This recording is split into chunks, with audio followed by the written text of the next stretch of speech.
#AskDrJohnwatts అని type చేసి మీ questions అడగండి, తప్పకుండా రిప్లై చేస్తాను.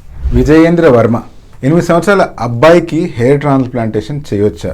ఎందుకంటే చిన్నప్పుడు ఒక చిన్న ఫైర్ యాక్సిడెంట్ వల్ల తనకి ఒక సైడ్ అంతా వెంట్రుకలు కాలిపోయాయి.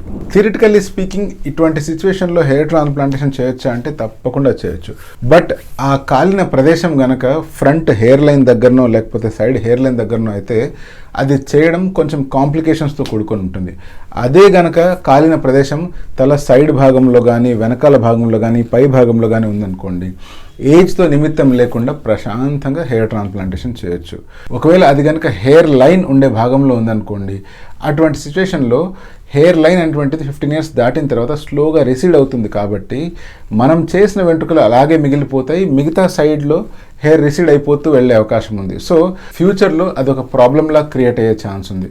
అటువంటి సిచ్యువేషన్లో వెయిట్ చేసి అట్లీస్ట్ 16 years కానీ లేదా 20 years కానీ దాటిన తర్వాత ట్రాన్స్ప్లాంట్ చేయడం మంచిది. మరి అంత చిన్న పిల్లవాడు చిన్నప్పటి నుంచి పెరిగేంత ఏజ్ వరకు సొసైటీని ఫేస్ చేయడం కష్టంగా ఉంటుంది. కాబట్టి ఆ ప్లేసెస్లో హెయిర్ ప్యాచ్ కానీ లేదా హెయిర్ విగ్స్ కానీ అరేంజ్ చేసి సోషల్ లైఫ్ని లీడ్ చేసేలా హెల్ప్ చేయాలి.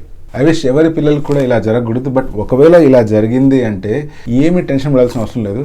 కాస్మెటిక్ అపియరెన్స్ ఇంప్రూవ్ చేసుకోవడానికి చాలా ఆప్షన్స్ ఉన్నాయి.